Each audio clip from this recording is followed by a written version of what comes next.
Self-care is a big topic these days, and while I'm not going to argue against it because I believe that we all need to invest in more self-care in our day-to-day lives, there seems to be a lot of controversy around it still. On one hand, I see people talking about self-care being selfish and that we shouldn't be engaging in self-care if we're really putting ourselves first above other people. On the other hand, though, I hear people say, I just don't have time for self-care, so of course I have to put myself second. So in today's video, I'm going to be talking about self-care, why it's essential, why it's not selfish, and hopefully I can make a believer out of you to help you take some steps towards investing in self-care for your overall mental and physical health.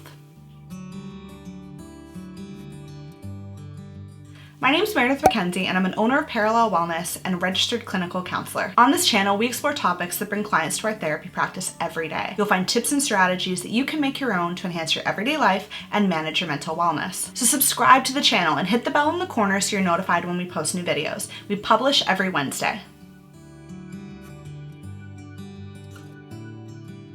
I'm expecting that people are coming to this video from a few different standpoints. If you're somebody that already engages in self-care and has a really solid routine of taking care of themselves, I envy you, and I'm so glad that you're here to hopefully be able to provide some information for anybody in the comments down below. And maybe you're just looking to brush up, because I think that self-care honestly is one of those things that ebbs and flows, and some days you can really invest some time and energy into self-care, and then other days it gets harder. And that's why we need that consistent self-care to be able to take care of ourselves in the long run. Other people are really curious about self-care, and maybe you're aware that there are ways that you could be improving your life and the care that you give to yourself on a daily basis in a number of different ways, but you're not sure where to start. And it maybe seems daunting, and it feels like it takes up a lot of time when you're already stressed and pulled in many directions. Then there's other people, which I have to say, I'm not sure if they're watching this video. I hope they're watching this video, but the people that are really off the train and not really sure at all about self-care, and maybe even think that it's selfish to be putting yourself first in that way. And that's the first myth that I want to debunk at the beginning of this video, because that's something I hear about a lot. As a therapist, self-care is a concept that we talk about a lot with our clients. We also put a lot of effort into our own self-care. Not only is it something that's really harped on in our training, because in order to help other people, you need to be taking care of yourself and to be coming to your work fully clear of mind and that you're in a good space to be able to be helping other people. But it's also really important that we're models for our clients, that we do have tough days and we do have ebbs and flows in our stress levels, but that we also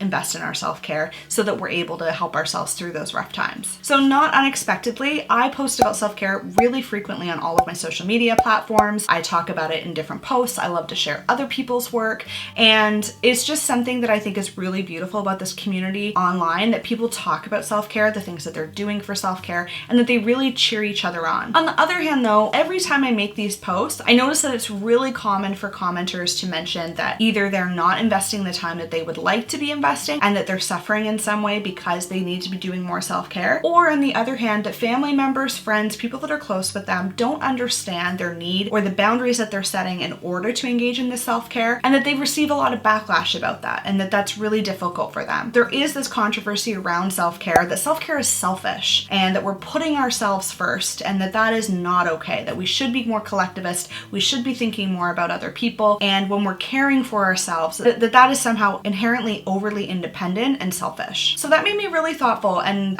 reflective on why is that? And to me, it seems like that's actually a reflection of our society and what our society as a whole is going through. That when they see a post on social media about taking care of yourself, or if somebody in their lives says, I need to take this evening off because I need to care for myself in whatever way, somehow that is perceived as selfish. That we as individuals see that if we take time for ourselves to attend to our individual needs, to be able to cope with our emotions, to be able to cope with our stresses in our daily lives, that is somehow wrong, and that we shouldn't be taking care of ourselves that way because we are selfish. And this is sort of a message that's ingrained within our society, and we see it everywhere, from people that are in high stress level jobs that really push and push and push themselves to an extent that probably isn't quite healthy for them, or even from the caregivers that we know in our lives who always seem to put their children or dependent family members ahead of their own needs, and you can see that they're really suffering underneath it all, but that they push and push and push to be able to be there to help someone else. So I just want to start this video off by debunking this entire myth that self-care is in any way selfish. I am a firm believer that in order to help other people or to even be functioning in our daily lives,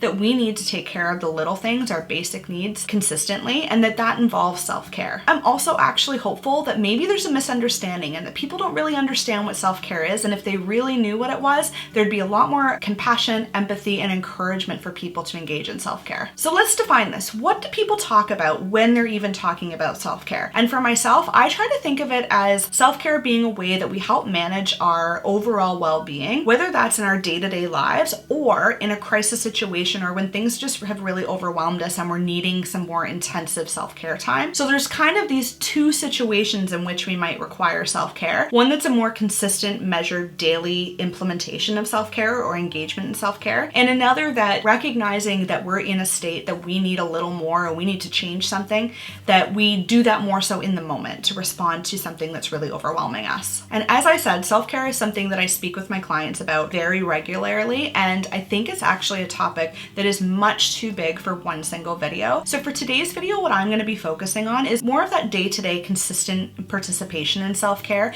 that's going to, in a sense, help regulate your mood, help regulate your mental health, and helps you get through the daily stressors that ebb and flow throughout our lives. The other type of self-care that I will talk about in a future video, and if you're interested in hearing more about that or you have ideas or things that you think would be a great topic, please leave it in the comment section down below. I'd love to have some inspiration for that video. But I think that video is going to be much bigger because I'd really like to break down how you can listen to what you're really needing and then meet it with some form of self-care. But in today's video, like I said, I'm going to be talking about that consistent daily self-care. So I want to make a shout out to @MakeDaisyChains. She has an amazing Instagram account where she posts lots of personal artwork, and she posts quite often with this series about boring self-care. And what I find so interesting about it is that it's things that you may not have ever really considered to be self-care, because I think a lot of us think of a spa day where we need to spend $500 and get some kind of wrap and a manicure and a facial and all these things. And while that is self-care and a quite intensive form of self-care, it doesn't have to be that complicated or that expensive. Self-care is honestly just meeting your needs and making sure that you're helping to essentially regulate out whatever those needs are throughout the day, trying to maintain a status quo. Because when we have that regulation and we have that evenness for ourselves,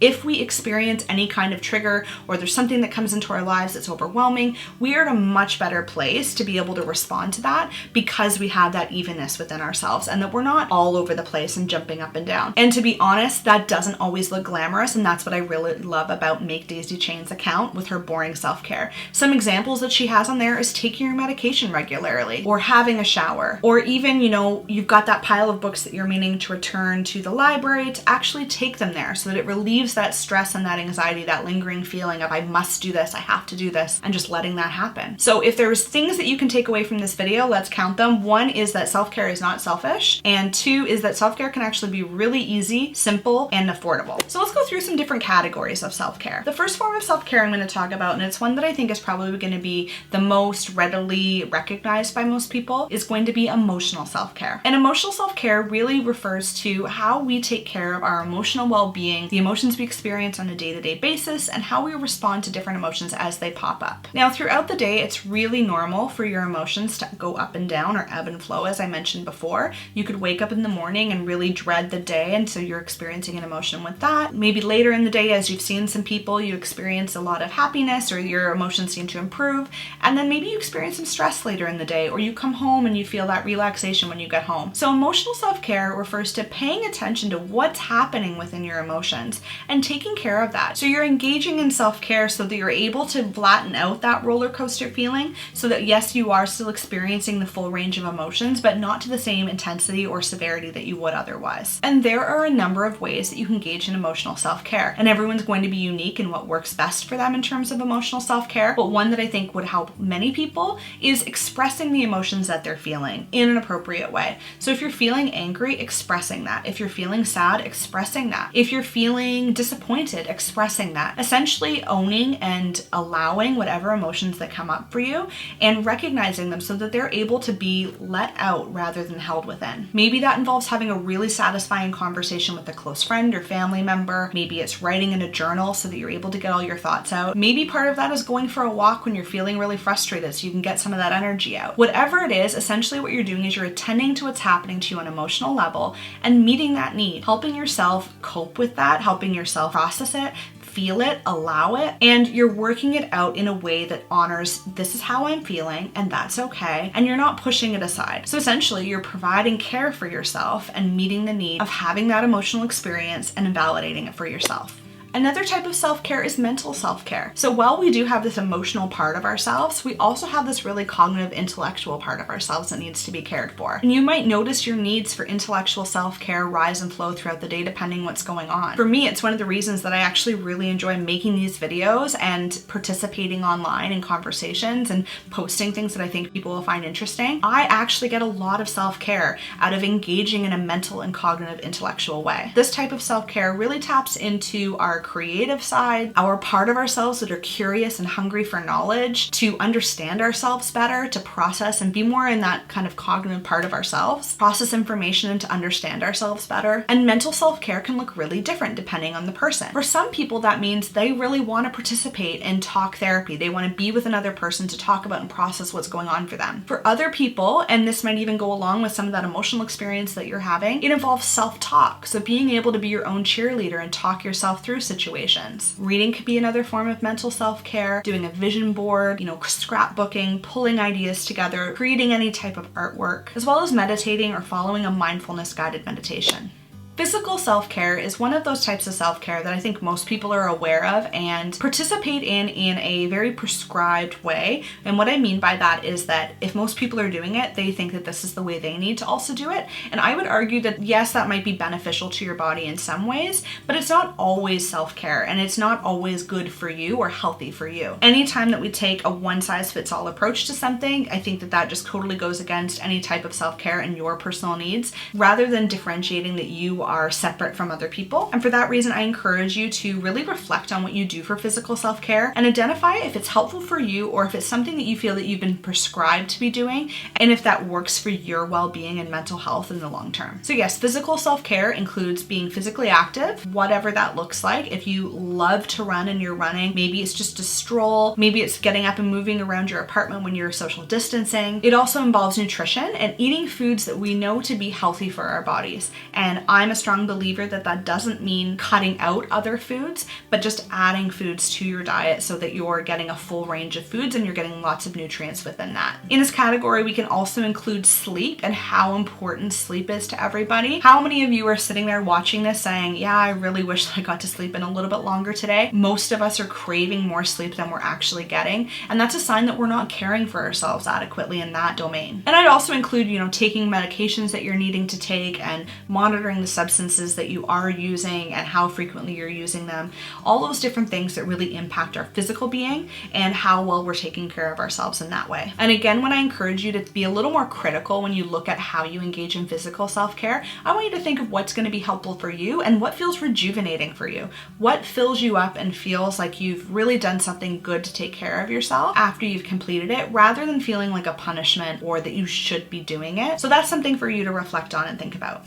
Social self-care is also incredibly important, and anybody who's social distancing right now or is in self-quarantine, you're probably recognizing how important it is for you to have those social connections within your life, whether you're an introvert or an extrovert. So essentially, social self-care is caring for ourselves through our connections with other people. It's feeling as though we belong and we're loved and accepted by other people. And what does that look like for you? Does that mean having a large gathering with people that you can feel surrounded by love and there's a lot of activity and conversation? Maybe it's just having a one-on-one, afternoon date with somebody. And if we're reflecting on our lives kind of in the bigger picture and trying to think of what it is that's going to help us to feel as though our self-care is more maintainable, maybe that means joining a club or joining a group, joining a class, somewhere that we know that we're going to have that scheduled social self-care on a consistent basis. While social self-care can often be about connecting with people, it can also be about setting boundaries in your relationships with other people. And this might be the part where you're thinking, I thought self-care was supposed to feel good. If I'm supposed to have that really challenging conversation with somebody to set a boundary, that's not going to feel very good. And yes, I can understand that that's not going to feel very good in the immediate present. In the long run, by setting that boundary, you're able to maybe free up something or help yourself feel some relief in that relationship. So whatever the challenges that you're having that are requiring you to set that boundary, you actually benefit and feel better about it in the long term.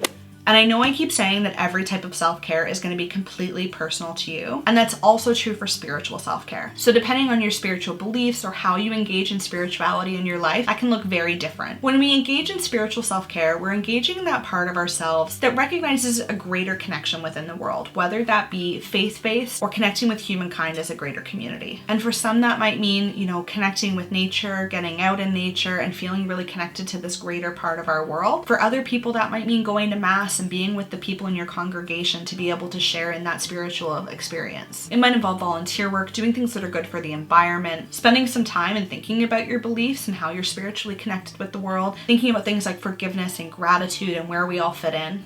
Finally, and one of my favorite types of self-care is this practical self-care. And that can include so many different things. And for myself, it's any of the stuff that has been hanging over my head, adds an extra kind of stress or worry to my day, things that I feel like I really need to check off my to-do list that I'm going to find some kind of freedom from once they're completed. That's the kind of thing that's included in practical self-care. So that might mean tidying up your workspace or getting to some chores that you really meant to do, creating a grocery list so that it's easier for you to do after work one day, paying your bills, sending an email that you're dreading to send, making a budget, doing a little piece of homework so the bigger project seems less daunting. And so practical self-care goes along with those boring self-care hashtags that you might see on the internet that make daisy chains posts about.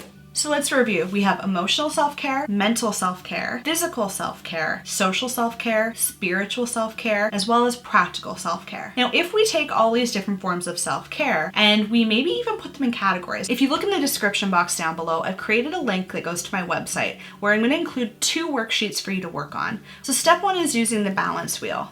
And this balance wheel is nothing that I've created. It's not original work. It's just something that I think is really helpful for anybody who's watching this video to consider. And so this balance wheel includes all of the domains of self-care that I've just talked about. And what you do is you take a different colored pencil crayon, starting in the center, and you color out to the outward side, considering how fulfilled you feel in this area and the amount of self-care that you're currently engaging in this specific domain. When you're finished, have a look at how it looks and imagine it being a wheel on a vehicle. You might notice that in some areas you're really fulfilled, then in others you're not as fulfilled as you would like to be. And so when you imagine this wheel going down a hill, that wheel is going to be really bumpy and it's going to have a hard time driving in a straight line. Alternatively, if we're able to invest in our self-care in each of these domains in a more even way, or in a way that fulfills us to the extent that we feel that we personally need to be fulfilled in that area, we're going to have a much smoother wheel as it spins, and that really serves as a metaphor for how well we're taking care of ourselves. And now, once you've filled out this balance wheel, I'm also including a worksheet for you to look at all of these different domains and to spend some time reflecting on and being creative about the different ways that you might like to engage in self-care in each of those domains. This is going to be completely your own and personal to you, but I encourage you to take some time to really think about it. It doesn't mean that you have to do these things every day, but it's just some ideas that you've got something available to you, or maybe it even acts as a reminder for how you might want to improve your self-care in different areas. This is my first video on self-care on this channel, and I'm going to create it into a series where I'm going to be talking about all different forms of self-care, some ideas for how you might want to take care of yourself, and I'm also going to get into what I talked about at the beginning of the video about recognizing what your needs are and helping yourself more in the moment with determining what type of self-care would be beneficial for you. But to start, let's just start off with these couple of worksheets. And I encourage you, if you find them helpful, or if you have any ideas, or if you're starting to practice self-care and you're wanting to just chat about it, come back to this video and comment in the comment section down below where we can create a community where other people are talking about these same topics. Prior to all the coronavirus stuff, I had a plan for myself that I was going to do a self-care month and I was going to report back to it on this channel. So I think now that I'm,